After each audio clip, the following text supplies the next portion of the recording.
रोहिणी व्रत विधि एवं कथा। जम्बूद्वीप के इसी भरत क्षेत्र में कुरुजानगल देश है। इसमें हस्तिनापुर नाम का सुंदर नगर है। किसी समय यहाँ विच्छोक राजा राज्य करते थे। इनकी रानी का नाम विद्युत प्रभा था। इन दोनों के एक अशोक नाम का पुत्र था। इसी समय अंगदेश की चंपा नगरी में मघवा नाम के राजा राज्य करते थे। इनकी श्रीमती नाम की रानी थी। श्रीमती के 8 पुत्र और रोहिणी नाम की एक कन्या थी। यौवन को प्राप्त हुई रोहिणी ने एक समय आष्टानिक पर्व में उपवास करके मंदिर में पूजा करके सभा भवन में बैठे हुए माता पिता को शेषा दी। पिता ने पुत्री को युवती देखकर कुछ क्षण मंत्रशाला में मंत्रियों से मंत्रणा की, पुनः स्वयंवर की व्यवस्था की। स्वयंवर में रोहिणी ने हस्तिनापुर के राजकुमार के गले में वरमाला डाल दी। कालांतर में विच्छोक महाराज ने दीक्षा ले ली और अशोक महाराज बहुत न्यायनीति से राज्य का संचालन कर रहे थे। रोहिणी महादेवी के 8 पुत्र और 4 पुत्रियां थीं। किसी समय महाराज अशोक महादेवी रोहिणी के साथ महल की छत पर बैठे हुए विनोद गोष्ठी कर रहे थे। पास में वसंत तिलका धाय बैठी हुई थी, जिसकी गोद में रोहिणी का छोटा बालक लोकपाल खेल रहा था। इसी समय रोहिणी ने देखा कि कुछ स्त्रियां गली में अपने बालों को बिखेरे हुए एक बालक को लिए छाती, सिर, स्तन और भुजाओं को वो पे बड़ी ई की मात्रा पीटती हुई चिल्ला चिल्ला कर रो रही हैं। तब रोहिणी ने अपनी वसंत तिलका धात्री से कुतूहलवश पूछा, हे माता, नृत्य कला में विशारद लोग सिग नाटक, भानी, छत्र, रास और दुम्बिली इन 5 प्रकारों के नाटकों का अभिनय करते हैं। भरत महाराज द्वारा प्रणीत इन 5 प्रकारों के नाटकों के सिवाय ये स्त्रियां सादिकुट्टन रूप इस कौन से नृत्य का अभिनय कर रही है। इस नाटक में 7 स्वर, भाषा और मूचर छनाओं का भी पता नहीं चल रहा है। तुम इस नाटक का नाम तो मुझे बताओ। रोहिणी के इस भोलेपन के प्रश्न को सुनकर धाय बोली, पुत्री, कुछ दुखी स्त्रियां महान शोक और दुख मना रही हैं। रोहिणी ने जब धात्री के मुख से शोक और दुख ये 2 शब्द सुने, तब उसने पूछा, ये बताओ कि यह शोक और दुख क्या वस्तु है। तब धात्री ने रुष्ट होकर जवाब दिया, सुंदरी, क्या तुम्हें उन्माद हो गया है? पांडित्य और ऐश्वर्य क्या ऐसा ही होता है? क्या रूप से पैदा हुआ गर्व यही है, जो कि तुम शोक और दुख को नहीं जानती हो और रुदन को नाटक बक रही हो? क्या तुमने इसी क्षण जन्म लिया है? क्रोधपूर्ण बात सुनकर रोहिणी बोली, भद्रे, आप मेरे ऊपर क्रोध मत कीजिए। मैं गंधर्व विद्या, गणित विद्या, चित्र, अक्षर, स्वर और 64 विज्ञानों तथा 72 कलाओं को ही जानती हूँ। मैंने आज तक इस प्रकार का कलागुण न देखा है और न मुझसे किसी ने कहा है। यह आज मेरे लिए अदृष्ट और अश्रुतपूर्व है, इसीलिए मैंने आपसे ये पूछा है। इसमें अहंकार और पांडित्य की कोई बात नहीं। पुनः धात्री बोली, वत्से, न ये नाटक का प्रयोग है और न किसी संगीत भाषा का स्वर है, किंतु किसी इष्ट बंधु की मृत्यु से रोने वालों का जो दुख है वही शोक कहलाता है। धात्री की बात सुनकर रोहिणी पुनः बोली, भद्रे, ये ठीक है, परंतु मैं रोने का भी अर्थ नहीं जानती, सो उसे भी बताइए। रोहिणी के इस प्रश्न के पूरा होते ही राजा अशोक बोला, प्रिय, शोक से जो रुदन किया जाता है उसका अर्थ मैं बतलाता हूँ। इतना कहकर राजा ने लोकपाल कुमार को रोहिणी की गोद से लेकर देखते ही देखते राजभवन के शिखर के नीचे फेंक दिया। लोकपाल कुमार अशोक वृक्ष की चोटी पर गिरा। उसी समय नगर देवताओं ने आकर दिव्य सिंहासन पर उस बालक को बिठाया और क्षीरसागर से भरे हुए 100 कलशों से उसका अभिषेक किया और उसे आभरणों से भूषित कर दिया। अशोक महाराज और रोहिणी ने जैसे ही नीचे नजर डाली तो बहुत ही विस्मित हुए। उस समय सभी लोगों ने इसे रोहिणी के पूर्वकृत पुण्य का ही फल समझा। हस्तिनापुर के बाहर अशोकवन में अतिभूत तिलक, महाभूत तिलक, विभूति तिलक और अंबर तिलक नामक 4 जिन मंदिर क्रमशः चारों दिशाओं में थे। एक बार रूपकुंभ और स्वर्ण कुंभ नाम के 2 चारण मुनि विहार करते हुए हस्तिनापुर में आकर पूर्व दिशा के जिन मंदिर में ठहर गए। वनपाल द्वारा मुनि आगमन का समाचार ज्ञात होने पर परिजन और पुरजन सहित अशोक महाराज मुनिराज की वंदना के लिए वहां पहुंचे। वंदना भक्ति के अनंतर राजा ने प्रश्न किया कि हे भगवान, मैंने और मेरी पत्नी रोहिणी ने पूर्वजन्म में कौन सा पुण्य विशेष किया है, सो कृपा कर बतलाइए। मुनिराज ने कहा, हे राजन, इसी जम्बूद्वीप के अंतर्गत भरत क्षेत्र में सौराष्ट्र देश है। इसमें उर्जंतगिरी के पश्चिम में एक गिरि नाम का नगर है। इस नगर के राजा का नाम भूपाल और रानी का नाम स्वरूपा था। राजा के एक गंगदत्त राजश्रेष्ठी था, जिसकी पत्नी का नाम सिंधुमती था। इसे अपने रूप का बहुत ही घमंड था। किसी समय राजा के साथ वनक्रीड़ा के लिए जाते हुए गंगदत्त ने नगर में आहारार्थ प्रवेश करते हुए मासोपवासी समाधिगुप्त मुनिराज को देखा। ऐर सिंधुमती से बोला, प्रिय, अपने घर की तरफ जाते हुए मुनिराज को आहार देकर तुम पीछे से आ जाना।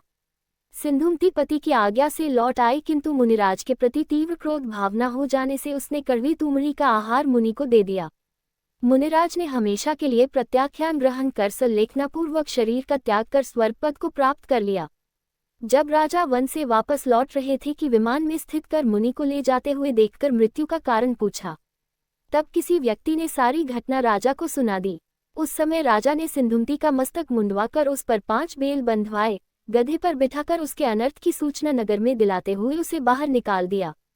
उसके बाद उसे उदुम्बर कुष्ठ हो गया और भयंकर वेदना से 7वें दिन ही मरकर 22 सागर पर्यंत आयु धारण कर छठे नरक में उत्पन्न हुई।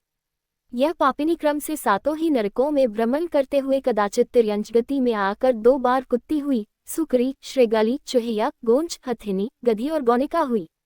अनंतर इसी हस्तिनापुर के राजश्रेष्ठी धनमित्र की पत्नी धनमित्रा से पूतिगंधा पुत्री के रूप में जन्मी। दुर्गंधा के समान उसके शरीर से भयंकर दुर्गंधी आ रही थी, जिससे कि उसके पास किसी का भी बैठना कठिन था। उसी शहर के वसुमित्र सेठ का एक श्रीशिन पुत्र था, जो सप्त व्यसनी था। एक दिन चोरी कर्म से कोतवाल के द्वारा पकड़ा जाकर शहर से बाहर निकाला जा रहा था। उस समय धनमित्र ने कहा कि श्रीशेन, यदि तुम मेरी कन्या के साथ विवाह करना मंजूर करो तो मैं तुम्हें इस बंधन से मुक्त करा सकता हूँ। उसके मंजूर करने पर सेठ ने उसे बंधन मुक्त कराकर उसके साथ अपनी दुर्गंधा कन्या का विवाह कर दिया। किंतु विवाह के बाद जैसे तैसे एक रात दुर्गंधा के पास बिताकर मारे दुर्गंध के घबराकर वह श्रीशेन अन्यत्र भाग गया। बेचारी दुर्गंधा पुनः पिता के घर पर ही रहते हुए अपनी निंदा करते हुए दिन व्यतीत कर रही थी। एक दिन उसने सुव्रता आर्यिका को अपने पितृगृह में आहार दिया। अनंतर पिहिताश्रव नामक चारण मुनि अमृताश्रव मुनिराज के साथ वन में आए। वहां पर सभी श्रावकों ने गुरु वंदना करके उपदेश सुना। पूतिगंधा ने भी गुरु का उपदेश सुनकर कुछ क्षण बाद प्रश्न किया, हे भगवान, मैंने पूर्वजन्म में कौन सा पाप किया है जिससे मेरा शरीर महादुर्गंध युक्त है? मुनिराज ने कहा, पुत्री सुनो, तुमने सधुमती सेठानी की अवस्था में मुनिराज को कड़वी तुमड़ी का आहार दिया था। उसके फलस्वरूप बहुत काल तक नरक और तिर्यंचों के दुख भोगे हैं और अभी भी पाप के शेष रहने से यह स्थिति हुई है। सारी घटना सुनकर पूतिगंधा ने कहा, हे गुरुदेव, अब मुझे कोई ऐसा उपाय बतलाइए जिससे पापों का क्षय हो। मुनिराज ने कहा, पुत्री, अब तुम सभी पापों से मुक्त होने के लिए रोहिणी व्रत करो। रोहिणी व्रत विधि, जिस दिन चंद्रमा रोहिणी नक्षत्र में हो उस दिन चतुराहार त्याग कर उपवास करना चाहिए और वासुपूज्य जिनेंद्र की पूजा करके उनका जाप करना चाहिए। ओम ह्री श्री वासुपूज्य जिनेंद्राय नमः।